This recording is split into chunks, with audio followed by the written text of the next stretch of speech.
ক্ষমতা হারানো আওয়ামী লীগের ভবিষ্যৎ নিয়ে ছাত্র জনতার অভ্যুত্থানের শক্তিগুলোর মধ্যে দেখা দিয়েছে মতভেদ। অন্তর্বর্তী সরকার ও অভ্যুত্থানের ছাত্র নেতৃত্ব দলটি জুলাই গণহত্যার জন্য দায়ী করে নির্বাচনে দেখতে চায় না। বিএনপি আগের মতোই সিদ্ধান্তের ভার জনগণের বললেও আওয়ামী লীগের অবস্থানে এসেছে নাটকীয় বদল। ক্ষমতাচ্যুত দলটি 14 বছরের বক্তব্য পাল্টে তত্ত্বাবধায়ক সরকারের অধীনে নির্বাচন চাইছে। অন্তর্বর্তী সরকার ছাত্র নেতৃত্ব ও জামাতে ইসলামের প্রতি কঠোর মনোভাব দেখালেও বিএনপির প্রতি নমনীয়তার ইঙ্গিত দিচ্ছে আওয়ামী লীগ। ক্ষমতায় থাকাকালে আওয়ামী লীগ নেতারা বিএনপিকে দমনের কথা বললেও এখন একসঙ্গে গণতন্ত্র পুনরুদ্ধারের ইচ্ছের কথা জানান দিচ্ছেন। বিএনপি মহাসচিব মির্জা ফখরুল ইসলাম আলমগীর অন্তর্বর্তী সরকারের নিরপেক্ষতা এবং ছাত্রদের দল গঠন নিয়ে কথা বলার পর আওয়ামী লীগও সেটিতে তাল দিচ্ছে। বিএনপির মতো করে বলছে জনগণের নির্বাচিত সংসদ প্রয়োজনীয় সংস্কার করবে। এ প্রসঙ্গে উপদেষ্টা নাহিদ ইসলাম বলেই দিয়েছেন বিএনপির কথার টোন আওয়ামী লীগের সঙ্গে মিলে যাচ্ছে। জাতীয় নাগরিক কমিটির আহ্বায়ক মোহাম্মদ নাসির উদ্দিন পাটোয়ারি সমকালকে বলেন, আওয়ামী লীগের পুনর্বাসনের প্রচেষ্টা কারো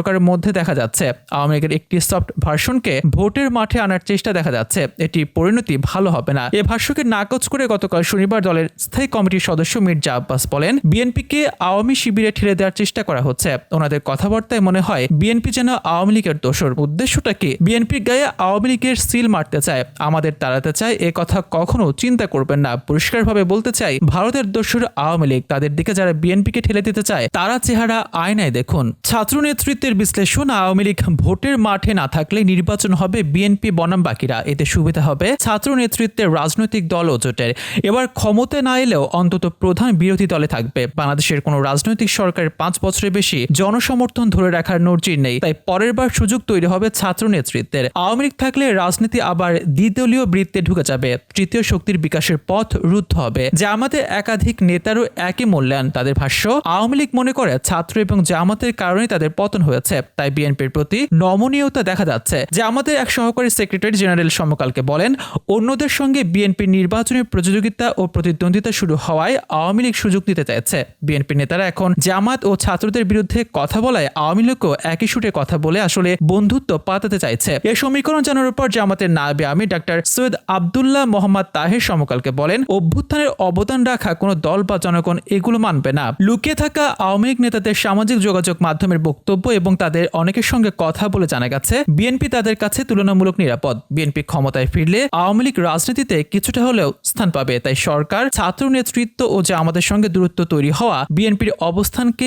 আগ বাড়িয়ে সমর্থন দিচ্ছে। তবে নাম প্রকাশ করে সমকালকে কেউ বক্তব্য দেননি। ক্ষমতায় থাকলে বিএনপির ভারপ্রাপ্ত চেয়ারম্যান তারেক রহমানের সম্পর্ক কথা বললেও সম্প্রতি আওয়ামী লীগের যুগ্ম সাধারণ সম্পাদক ডক্টর হাসান মাহমুদ তার নেতৃত্বের প্রশংসা করেন। গণতন্ত্র পুনরুদ্ধারে বিএনপি এবং তারেক রহমানের সঙ্গে কাজ করার আগ্রহের কথা জানান। সহানুভূতি পাওয়া এবং অভ্যুত্থানের শক্তিকে ভাগ করতে আওয়ামী লীগের কৌশল বলে মনে করছেন বিএনপি নেতারা। তারা বলছেন, এতে কাজ হবে না। দলের স্থায়ী কমিটির সদস্য ইকবাল হাসান মাহমুদ টুকু সমকালকে বলেন, আওয়ামী লীগ দুঃশাসনের সবচেয়ে বড় শিকার বিএনপি। দলের চেয়ারপারসন খালেদা জিয়া, ভারপ্রাপ্ত চেয়ারম্যান তারেক রহমান থেকে শুরু করে সাধারণ কর্মী সমর্থকরা পর্যন্ত নির্যাতনের শিকার হয়েছেন, গুম খুনের শিকার হয়েছেন। আওয়ামী লীগের প্রতি সহানুভূতির প্রশ্নই আসে না। বিএনপি বহুদলীয় গণতন্ত্রে বিশ্বাসী, কাউকে নিষিদ্ধের পক্ষে নয়। বিএনপি মনে করে আওয়ামী লীগের কি হবে তা জনগণই ঠিক করবে। তবে গতকাল চাঁদপুরের হাজীগঞ্জে উপদেষ্টা মাহফুজ আলম বলেছেন, যারা বাংলাদেশপন্থী তাদের মধ্যে নির্বাচন হবে। বাংলাদেশ বিরোধী আওয়ামী ফ্যাসিবাদের কোনোভাবেই নির্বাচনে অংশ নিতে দেয়া হবে না। তিনি আওয়ামী লীগকে ভারতপন্থী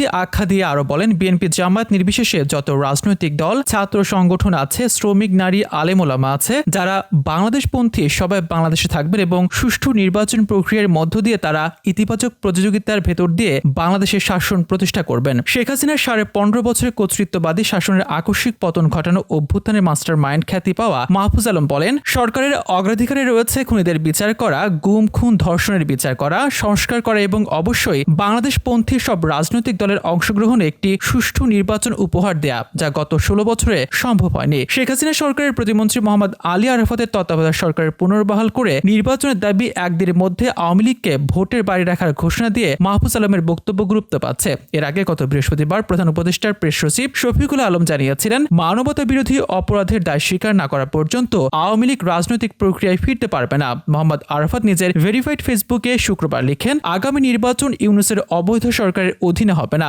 এই গণশত্রু সরকারকে বিদায় নিতেই হবে। একটি নতুন তত্ত্বাবধায়ক সরকারের অধীনে হতে হবে পরবর্তী নির্বাচন। নির্বাচনে অংশগ্রহণকারী সব দল এবং ব্যক্তির জন্য যেন সমান সুযোগ থাকে, সেই পরিবেশ তৈরি করতে হবে। জনগণের নির্বাচিত সংসদ প্রয়োজনীয় সংস্কার কর্মসূচি বাস্তবায়ন করবে। নির্বাচিত সংসদের সংখ্যাগরিষ্ঠ দল সরকার গঠন করবে। দ্বিতীয় বৃহত্তম দল সংসদে বিরোধী দলের আসনে বসবে। এ লেখা আওয়ামী লীগের ভেরিফাইড পেজে শেয়ার করায় দলীয় অবস্থান হিসেবে গণ্য হচ্ছে। অভ্যুত্থানের ছাত্র নেতৃত্ব জামাতে ইসলামী আন্দোলন সহ কয়েকটি নির্বাচনের চেয়ে সংস্কার গুরুত্ব দিচ্ছে। এ দলগুলো ভোটের আগে কাঙ্ক্ষিত সংস্কার চায়। দ্রুত নির্বাচন চাওয়া বিএনপি চায় ন্যূনতম সংস্কার করে ভোট হোক, নির্বাচিত সংসদ, সংবিধান সহ অন্যান্য সংস্কার করবে। মোহাম্মদ আরফতও একই দাবি জানিয়েছেন। এ বক্তব্য আনুষ্ঠানিকভাবে প্রচারের মাধ্যমে আওয়ামী লীগও অভিন্ন অবস্থান নিয়েছে বলে অভিমত অন্তর্বর্তী সরকারের সূত্র এবং ছাত্র নেতৃত্বের। জাতীয় নাগরিক কমিটির আহ্বায়ক নাসির উদ্দিন সমকালকে বলেন, বিচারের মাধ্যমে আওয়ামী লীগকে নির্বাচন থেকে দূরে রাখা হবে। মাহফুজ আলম সে কথাই বলেছেন। দলটি যারা ছাত্র জনতাকে হত্যায় জড়িত তাদের রাজনীতি ও নির্বাচনের সুযোগ নেই। যদি কেউ সংসদে আওয়ামী লীগকে এনে একটি বহুদলীয় ব্যবস্থা দেখাতে চায় তাহলে তাদের পরিণতি শেখ হাসিনার মতোই হবে। বিএনপি ১/১১ শিকার বলে তাদের একটি ভূত তাড়া করে। বিএনপি ছাত্র জনতার অভ্যুত্থানে ছিল, গণতান্ত্রিক প্রক্রিয়া রয়েছে। ফ্যাসিবাদ নির্মূলে তাদের সঠিক সিদ্ধান্ত নিতে হবে। ৭২-এর সংবিধান রেখে আওয়ামী লীগকে পুনর্বাসনে তা হবে না। এদিকে বিএনপির স্থায়ী কমিটির সদস্য সেলিনা রহমান বলেন, সরকারকে সফল করতেই সমালোচনা করা হচ্ছে। এতে বিরক্ত হওয়ার কিছু নেই, সহ্য করতে হবে। সমালোচনা করলে পরবর্তীতে নেতাদের অপমান করা হয়। সবাইকে ঐক্যবদ্ধ হতে হবে। আওয়ামী লীগের দোসররা নানা ষড়যন্ত্র করছে ঐক্য ফাটল ধরাতে। তবে আওয়ামী লীগের প্রশ্নে ছাত্র নেতৃত্বই নমনীয় বলে অভিযোগ করেছেন গণ অধিকার পরিষদের সভাপতি নুরুল হক নূর। তিনি বলেন, আওয়ামী লীগ যদি সুযোগ পায় তাহলে কাউকে ছাড়বে না। আওয়ামী লীগকে ফেরাতে দেশীয় ও আন্তর্জাতিক এজেন্ট কাজ করবে, ফান্ড দেবে। আওয়ামী লীগকে নিষিদ্ধে কোনো ছাত্রকে শক্ত অবস্থানে দেখছি না। এ বিষয়ে ছাত্র সংগঠনগুলো ধারাবাহিক আন্দোলন চালানোর দরকার ছিল, কিন্তু বুঝতে পারছি না তারা কেন সুবিধাবাদী অবস্থানে আছে। গত শুক্রবার ৩ উপদেষ্টা এবং প্রধান উপদেষ্টা ২ বিশেষ সহকারী অভ্যুত্থানের ৪০ শহীদের পরিবারের সঙ্গে বৈঠক করেন। এ কথা জানিয়ে উপদেষ্টা মোহাম্মদ ফাউজুল কবির খান গতকাল বলেন, তাদের ন্যায্য দাবিগুলো হলো বিচার, পুনর্বাসন এবং ফ্যাসিবাদ যাতে ফিরতে না পারে সেজন্য প্রয়োজনীয় রাজনৈতিক সংস্কার। দাবি পূরণ না হওয়ার আগে তারা নির্বাচন হতে দেবেন না। এ সময় দাবি আদায়ে সচেষ্ট থাকার প্রতিশ্রুতি দেন উপদেষ্টারা।